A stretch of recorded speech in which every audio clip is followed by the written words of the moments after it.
বিসমিল্লাহির রহমানির রহিম। আসসালামু আলাইকুম। রীতা মিতাজ ঢাকা কিচেন থেকে আজ আমি রীতা বলছি। আজ আপনাদের জন্য নিয়ে আসলাম কাঁচা আমের আচার, তেলের আচার। এটা কিভাবে বানাতে হয়, আমি কিভাবে বানাবো সেটাই আপনাদেরকে দেখাচ্ছি খুব সহজে। কাঁচা আমের আচার বানাবো আজকে। তো এটার জন্য আমি কী কী উপকরণ নিলাম, আমি এখানে কাঁচা আম নিয়েছি। আম দেখতে মনে হচ্ছে পাকা, কিন্তু এটা পাকা না, এটা কাঁচা আম। এই যে দেখেন, একদম কাঁচা। আমি এটা রোদে শুকাইছি।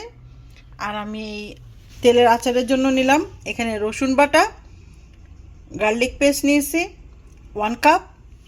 আর এখানে আমি নিয়েছি শুকনা মরিচ নিয়েছি 4-5টি। আর আমি এখানে পাঁচফোড়ন নিয়েছি।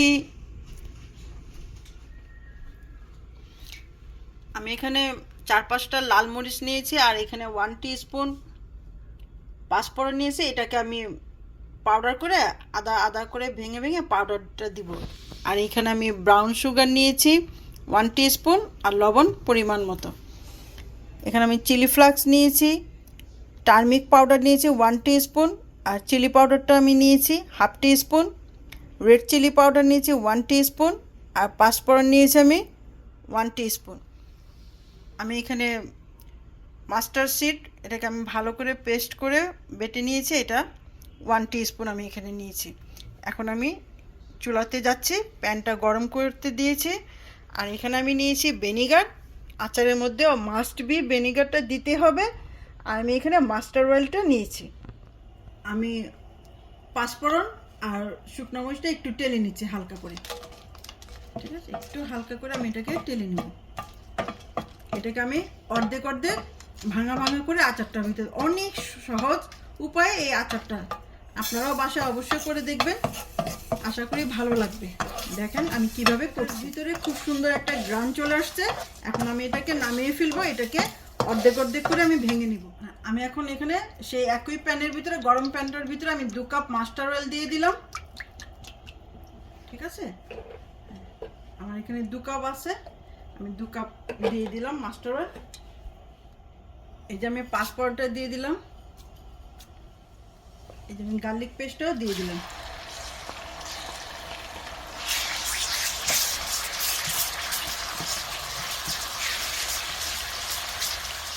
আমি কিন্তু এখানে গার্লিক পেস্টটা একটু বেশি নিয়েছি, যেহেতু এটা আমের আচার, আর আচারের মধ্যে গার্লিকটা বেশিই দিতে হয়। আমি এখন মাস্টার্ডটাও দিয়ে দিলাম, 1 টিস্পুন মাস্টার্ডটা আমি দিয়ে দিলাম। এই যে আমি মাস্টার্ড পেস্টটা এখন ভালো করে একটু নাড়াচাড়া করে নিচ্ছি, গার্লিক পেস্টের সাথে একটু মিক্স করে নিলাম।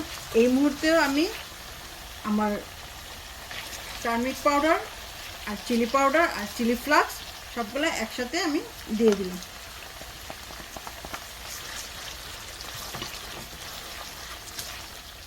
আমি এটাকে মাত্র 2 থেকে 3 মিনিট শুধু আমি তেলের মধ্যে একটু গরম করে নিলাম এই মশলাগুলোকে। তারপর আমি এই কাঁচা আমের ভিতরে এই মশলাটা ঢেলে দিচ্ছি। এই যে আমি শুকনা কাঁচা আমের ভিতরে আমি এখন এটাকে ঢেলে দিচ্ছি সেই গরম গরম মশলাগুলোকে। এটাকে আমি পরিষ্কার একটা কাচের জারের ভিতরে দিয়ে আমি এটাকে, তারপর এই যে কাচের জারটা, এই যে পরিষ্কার একটা কাচের জার নিয়ে নিলাম। এটার ভিতরে আমি এখন এটাকে ঢুকিয়ে এটাকে রোদের ভিতরে রাখবো যতদিন আমার আমটা রেডি না হয়। যেদিন যেদিন আকাশে ওয়েদার ভালো থাকবে, রোদ থাকবে, তখনই এই আমের আচারটাকে দিয়ে দিব রোদের ভিতরে। দেখেন মাশাআল্লাহ, এখনই দেখেন লুকটা কি সুন্দর ডেলিশিয়াস হয়েছে না? আর অনেক ইজি, হ্যাঁ খুবই ইজি। বাস এটাকে কৌটাটা লাগিয়ে রোদে দিলেই হবে। আমি দেখাচ্ছি বাকিগুলা। এখন আমি এই যে ব্রাউন সুগারটাও দিয়ে দিচ্ছি এর ভিতরে। আর আমি সল্ট দিয়েছি, সল্ট হলো পরিমাণ মতো, যে যেরকমটা খেতে পছন্দ করেন সল্টটা দিয়ে নেবেন। এটাকে একটু আধ ভাঙ্গা করে নিলাম। আর পাঁচফোড়নটাকে আমি এই যে অর্ধেক অর্ধেক করে নিচ্ছি।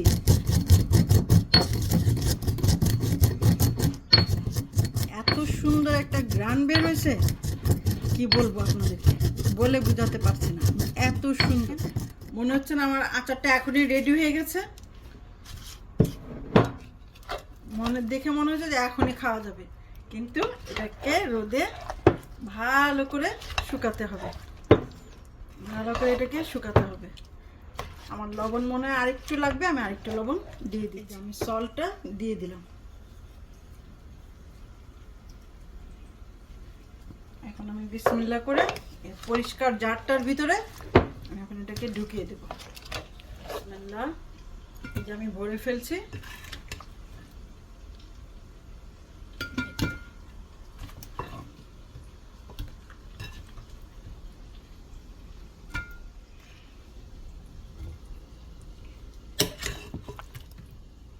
মাশাআল্লাহ, আমার কৌটাটাও ভরে গেছে সম্পূর্ণ। এখন আমি 1 কাপ ভিনেগার দিয়ে দিব। এই যে আমি এখন ভিনেগারটা দিয়ে দিলাম। বিসমিল্লাহ, 1 কাপ দিয়েছি আমি এখানে, ঠিক আছে।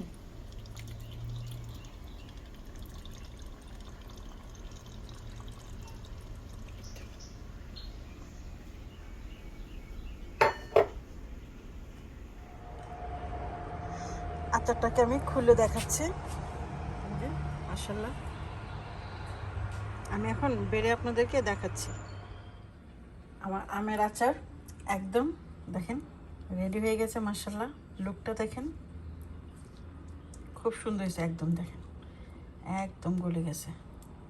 এটা আরও কিছুদিন রোদের মধ্যে শুকাইতে পারলে এত মজা হবে। খুব সুন্দর হয়েছে, খুব সুন্দর, একদম গলে গেছে সব সম্পূর্ণ। এটা তো আমি উপর থেকে নিছি, নিচেরগুলোতে আরও সুন্দর হয়েছে। আর আমি আচারটাকে এরকম করে ঢেকে দিছি, কারণ রোদের মধ্যে ময়লা পোকা টোকা যদি না পড়ে, সেই কারণে এই কাপড়ের মধ্যে আমার তেল লেগে গেছে। দেখেন, এই যে আমি এখান থেকে আর একটু নিই। এই যে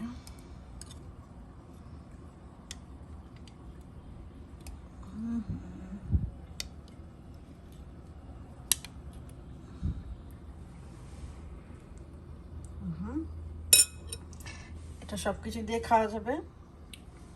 যে আমার আচার একেবারে রেডি হয়ে গেছে। মাশাআল্লাহ, দেখতে খুব সুন্দর হয়েছে, খেতেও খুব ডিলিশিয়াস হয়েছে। খেতেও মাশাআল্লাহ খুব সুন্দর হয়েছে। যে যেখানে আছেন, আল্লাহ রাব্বুল আলামিন সবাইকে ভালো রাখুক, সুস্থ রাখুক, হিফজ আমলের মধ্যে রাখুক। আল্লাহর নেক আমলে সবাই আমরা থাকতে পারি, সেই দোয়া করি।